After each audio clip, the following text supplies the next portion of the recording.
Good morning students. आज 7th standard में हिंदी का चैप्टर 4 है, देश के नाम संदेश।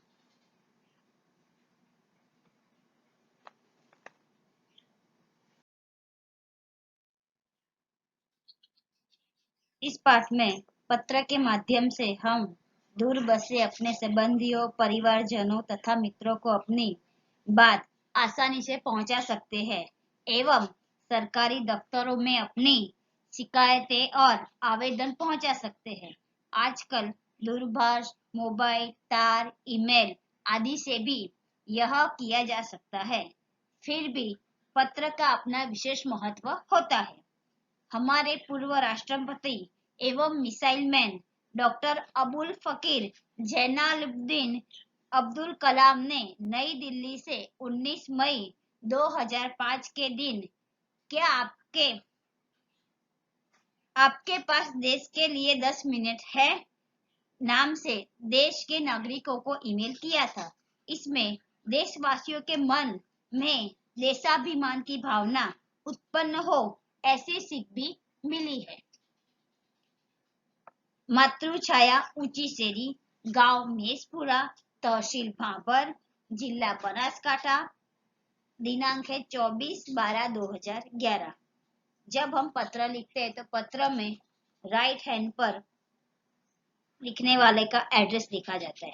फिर जिसे हम पत्र लिखते हैं उसका नाम लिखने का होता है। यहाँ पर नाम है प्रिय मित्र हर्ष। हर्ष को पत्र लिखा गया, नमस्ते, मैं यहाँ सकुशल हूँ। आशा है कि वहाँ सभी कुशल होंगे।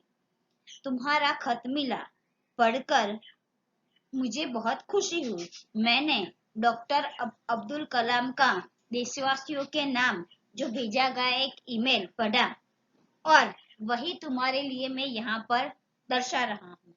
डॉक्टर कलाम ने अपने संदेश की शुरुआत में ही हमसे पूछते हैं कि क्या आपके पास देश के लिए 10 मिनट का समय है? यदि हाँ तो इसे पढ़िए, वरना आपकी मर्जी, आपको नहीं पढ़ना है तो आप नहीं पढ़ सकते।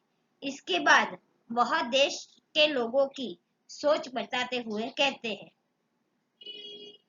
अब अब्दुल कलाम आप कहते यानी कि अब्दुल कलाम कहते हैं कि हमारी सरकार निकम्मी है, हमारे कानून पुराने पड़ गए हैं, नगर पालिका कचरा नहीं उठाती, फोन काम नहीं करता, रेलवे मजाक बन गई है, एयरलाइन दुनिया में हमारी ही सबसे खराब है, चिट्ठी अपनी मंजिल तक नहीं पहुंचती।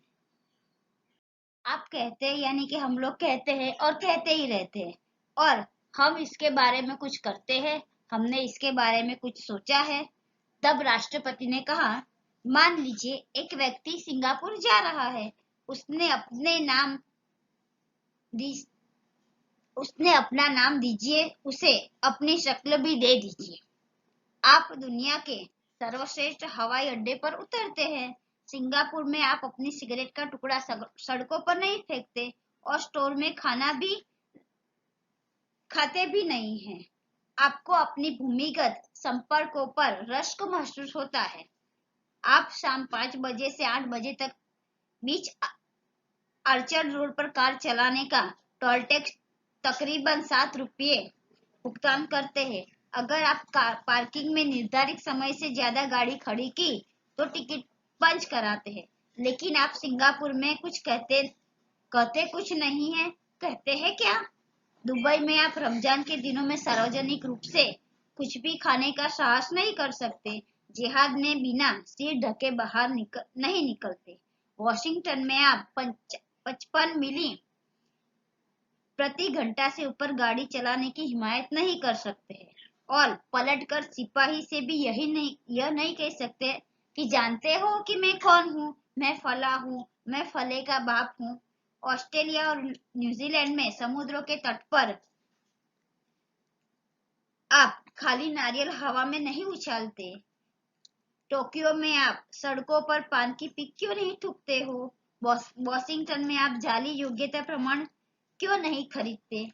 डॉक्टर कलाम बीच में याद दिलाते हैं, मैं आप ही के बारे में बता रहा हूँ, सिर्फ आपके बारे में।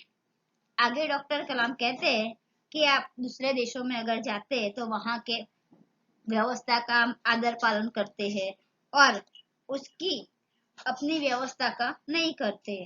अगर आप भारत की धरती पर रहते हैं तो सिगरेट का टुकड़ा यहाँ वहां फेंक देते हो, लेकिन अगर आप विदेश में जाओगे तो वहां के प्रशंसनीय नागरिक बनने के लिए आप वहां पर उनके कायदे का नियमों का पालन करते हो, लेकिन आप भारत में ऐसा नहीं करते हो। और अगर हम कहते हैं कि मुंबई के पूर्व महानगर पालिका आयुक्त तिनायनकर के हवाले से कहा, अमीर लोग अपने कुत्तों को सड़कों पर घुमाने निकलते हैं और जहां तहां गंदगी बिखेर कर आ जाते हैं और फिर लोगों को दोष देते हैं कि यहाँ पर तो पूरी गंदगी है, हमारा प्रशासन भी उसके ऊपर दोष मरते रहते हैं। क्या वे उम्मीद करते हैं कि जब भी बाहर निकलेंगे तो एक अधिकारी झाड़ू लेकर उनके पीछे पीछे चलेगा और जब उनके कुत्तों को हाजत लगेगी तो वह एक कटोरा उसके पीछे लगाएगा। हमारे राष्ट्रपति अब्दुल कलाम ने मिसाल दी है कि अमेरिका और जापान में कुत्ते के मालिक को उसके छोड़ी हुई गंदगी साफ करनी पड़ती है। फिर शासन व्यवस्था के बारे में डॉक्टर कलाम ने कहा है कि हम सरकार चुनने के लिए वोट डालने जाते हैं और फिर सारी जिम्मेदारियां उन पर ही डाल देते हैं और हम आराम से बैठ जाते हैं और सोचते हैं कि यह सरकार हमारे नाज नखरे उठाएगी और हम सोचते हैं कि हमारा हर एक काम सरकार करेगी और हम फर्श पर पड़ा हुआ गद्दा रद्दी कागज भी उठाकर कूड़ेदान में डालने की सहमत नहीं करते हैं। रेलवे हमारे लिए साफ सुथरे बाथरूम देगी और हम उन्हें ठीक से इस्तेमाल करना भी नहीं सीखेंगे। डॉक्टर कलाम ने कहा है कि समाज की ज्वलंत समस्याओं पर भी हमारा ऐसा ही रवैया है।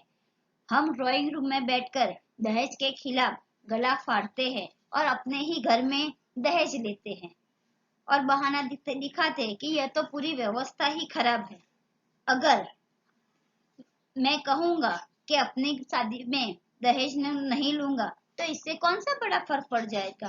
राष्ट्रपति ने इस संदेश में पूछा, इस व्यवस्था को कौन बदलेगा, यह व्यवस्था किसकी है।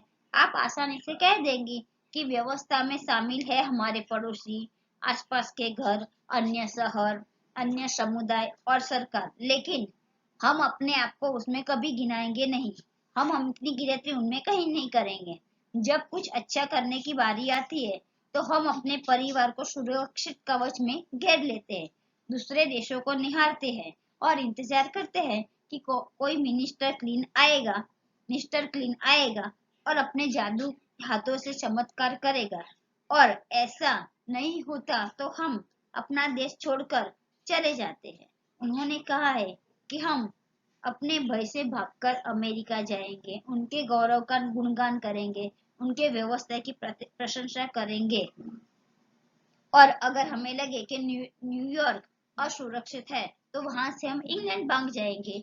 इंग्लैंड में बेरोजगारी होगी तो खाड़ी चले जाएंगे और जब खाड़ी में युद्ध चालू हो जाएगा तो हम मांग करेंगे कि भारत सरकार आके हमें बचा ले और अपने घर ले जाए।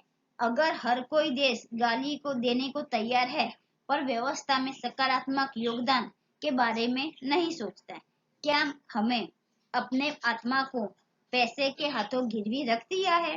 डॉक्टर कलाम व्यवस्था में नागरिकों के सकारात्मक योगदान के लिए देशवासियों को कहते हैं, श्रेष्ठ देश नागरिक बनने की शुरुआत करने की अपील करते हुए वो हमें संदेश देते हैं कि अगर आप वाकई संदेश से सहमत हैं तो इसे अपने 10 और साथियों को ईमेल से भेजिए। परिवार में सभी बड़ों को मेरा प्रणाम, तुम्हारा मित्र किरण।